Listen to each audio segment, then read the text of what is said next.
देखिए बच्चों, मैं राजेंद्र आप सभी को आज कक्षा 10 भौतिक विज्ञान में उत्तल दर्पण के लिए वक्रता, त्रिज्या तथा फोकस दूरी में संबंध बताएंगे। इससे पहले अवतल दर्पण के लिए वक्रता, त्रिज्या तथा फोकस दूरी में संबंध बता चुके हैं। तो आज हम देखेंगे उत्तल दर्पण के लिए वक्रता, त्रिज्या तथा फोकस दूरी में संबंध। तो देखिए इसमें क्या करते हैं, अवतल दर्पण क्या होता है, उत्तल दर्पण क्या है, ये भी आपको पढ़ा चुके हैं, ठीक ना। ऐसा दर्पण जिसका परावर्तक पृष्ठ अंदर की ओर क्या हो, दबे हुए तल से हो, उसे हम अवतल दर्पण कहते हैं। ऐसा दर्पण जिसका परावर्तक पृष्ठ बाहर की ओर उभरे हुए तल से होता है, उसे हम क्या कहते हैं, उत्तल दर्पण। जैसे इसका देखो परावर्तक पृष्ठ है, इस गोले अगर हम देखो, अगर एक गोले का निर्माण करें तो इस तरीके से गोले का निर्माण हो जाएगा। तो ये जो परावर्तक पृष्ठ है, ये कलई किया गया भाग है, ये देखिए ये कलई किया गया भाग है, और ये आपका परावर्तक पृष्ठ है, ठीक है। तो इसमें जो परावर्तक पृष्ठ है ये क्या है, गोले के केंद्र के बाहर की ओर, अर्थात बाहर की ओर उभरे हुए तल से है। तो ये कैसा है, उत्तल दर्पण है। तो अब इसमें हम क्या किए, देखिए AB एक आपतित किरण ले लिए और बिंदु, देखिए ये AB जो है एक आपतित किरण है और यह आपतित किरण दर्पण के बिंदु B पर क्या करती है, टकराती है। टकराने के बाद BD दिशा में परावर्तित हो जाती है। किसमें, BD दिशा में परावर्तित हो जाती है। तो देखिए उत्तल दर्पण में हम आपको प्रतिबिंब का निरूपण बताए थे कि जो प्रकाश किरण मुख्य अक्ष के समांतर चलती है वो मुख्य फोकस से आती हुई प्रतीत होती है, ठीक। आप परावर्तन जो दर्पण के, ठीक ना, दर्पण में प्रतिबिंब बनाने के जो निरूपण बताए थे उसमें अगर आप देखेंगे, निरूपण करने, प्रतिबिंब के निरूपण के लिए 3 नियम होते हैं। यदि आप उन 3 नियमों को देखेंगे तो यहाँ से आपको अच्छे समझ में आ जाएगा।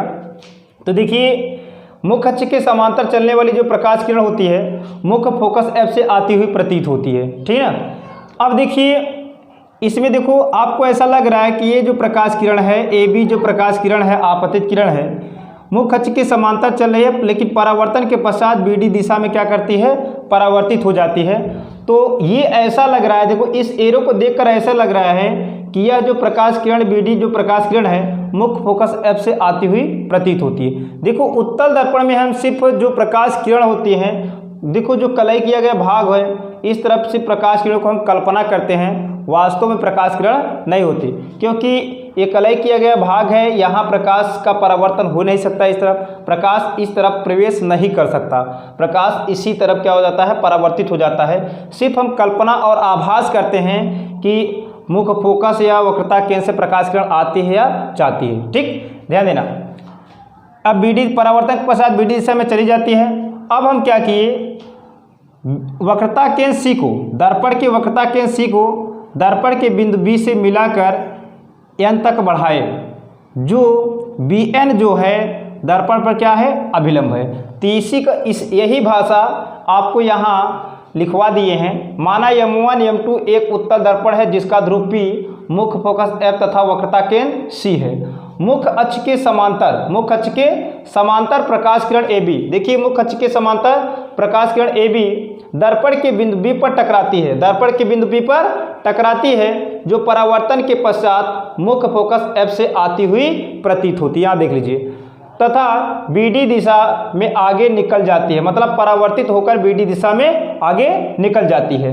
यदि दर्पण की वक्रता केंद्र C को, यदि दर्पण की वक्रता केंद्र C को दर्पण के बिंदु B से मिलाकर N तक बढ़ाया जाए तो BN दर्पण के बिंदु B पर क्या होगा, अभिलंब होगा। अब यहाँ देखिए, यदि आपका ये जो BN है, BN आपके दर्पण क्या, दर्पण पर अभिलंब होगा, तो देखिए ये आपका देखो आपतित किरण है तो ये आपतन कोण हो जाएगा, और ये परावर्तित किरण है तो ये क्या हो जाएगा, परावर्तन कोण होगा। ये I है, ये क्या है आपका R है। तो देखिए आप वीडियो रोक करके इतना पहले नोट कर लीजिए, उसके बाद हम इसका डेरिवेशन कराते हैं। देखिए यदि आपका ये आपतित किरण, ये परावर्तित किरण और BN अगर आपका अभिलंब है तो यहाँ से आप देखेंगे ये आपतन कोण हो जाएगा, ये क्या हो जाएगा, परावर्तन कोण हो जाएगा। इसमें देखना आप अच्छे से, देखो परावर्तन के नियम से अगर हम देखें, परावर्तन लिख सकते हैं परावर्तन के नियम से, परावर्तन के नियम से, परावर्तन के नियम से क्या होता है आपका, परावर्तन के नियम से क्या होता है कि आपतन कोण परावर्तन कोण के बराबर होता है। आपका कोण ABN, कोण ABN बराबर होगा कोण NBD। ये आपतन कोण परावर्तन कोण के क्या होता है, बराबर होता है। ये परावर्तन के नियमानुसार है, ठीक ना।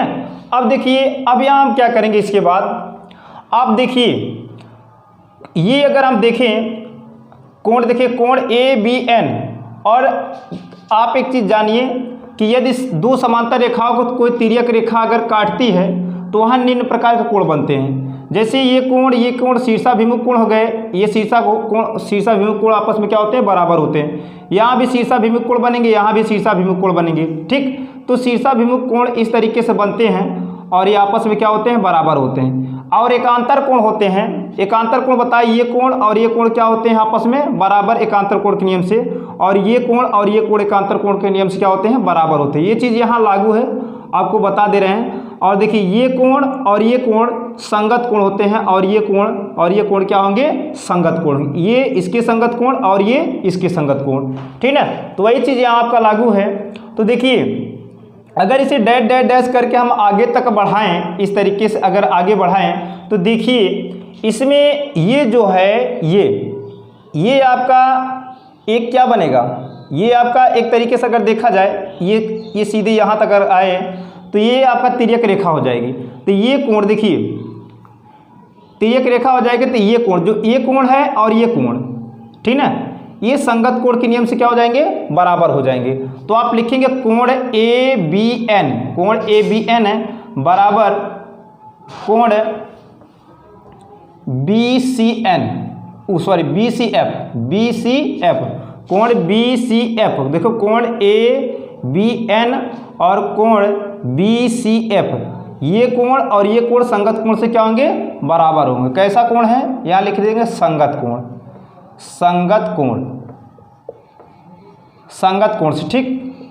तो अब इसे समीकरण 1 मान लेंगे, इसे समीकरण 2 मान लेंगे। अब समीकरण 1 और 2 में अगर देखें तो समीकरण 1 और 2 की जो राइट आपस में बराबर हैं, तो लेफ्ट आपस में क्या हो जाएंगे, बराबर हो जाएंगे। तो लिखेंगे हम समीकरण 1 व समीकरण 2 से, ठीक, समीकरण 2 से।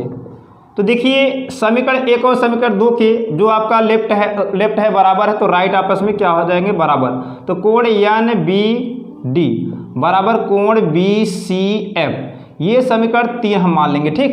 अब यहाँ देखिए आप, यदि ये दोनों समांतर रेखाएं हैं, ठीक ना। अब यहाँ देखिए, अगर देखिए ये भी एक तिर्यक रेखा बनेगी, ये भी आपका तिर्यक रेखा बनेगी, ये देखो ये भी तिर्यक रेखा बनेगी। जब तिर्यक रेखा बनेगी तो ये कोण और ये कोण आपस में क्या होंगे, बराबर होंगे। तो देखिए कोण NBD बराबर किसके,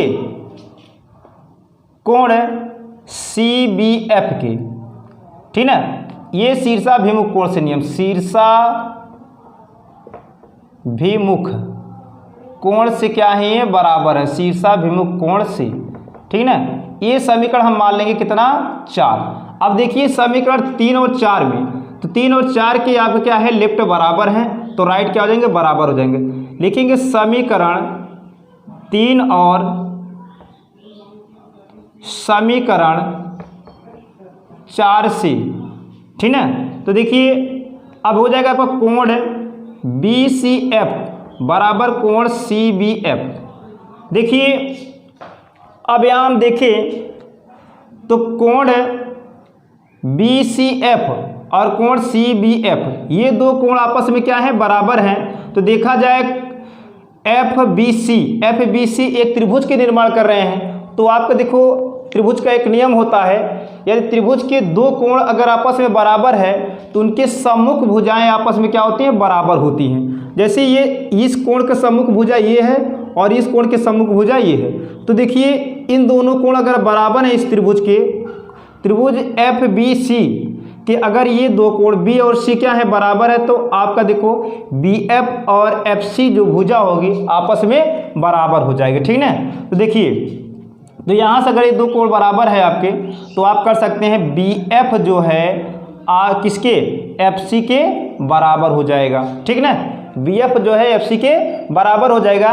इसे आप समीकरण कितना मान लेंगे, 5 मान लेंगे। आप मानते जाइए, आपके लिए आराम हो जाएगा। ठीक है ना, तो देखिए आप इतना नोट कर लीजिए, उसके बाद हम इसके आगे और हल कराते हैं। देखिए इसमें है क्या, ये जो दर्पण का द्वारक होता है M1 M2 वक्रता त्रिज्या के अपेक्षा छोटा होता है, तो ये बिंदु B जो है दर्पण के ध्रुव के समीप होता है। अर्थात अगर देखें तो यहाँ से और यहाँ तक ये दूरी और ये दूरी आपस में क्या होती हैं, बराबर होती है। ये दूरी और ये दूरी आपस में क्या होती हैं, बराबर होती हैं। ठीक है, PF और BF आपस में बराबर होती है, क्योंकि ये भी फोकस से यहाँ तक है और ये भी फोकस से यहाँ तक है। ठीक, तो आप यहीं लिखेंगे, यदि दर्पण का द्वारक, ठीक ना, छोटा हो, या दर्पण का द्वारक क्या हो, छोटा हो, किसकी अपेक्षा, वक्रता त्रिज्या के अपेक्षा। या दर्पण का द्वारक छोटा हो तो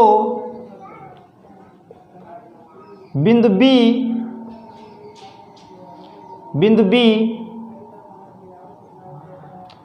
ध्रुव P के बहुत समीप होगा। क्या होगा, बहुत समीप होगा। ठीक ना, इतना आप लिखेंगे।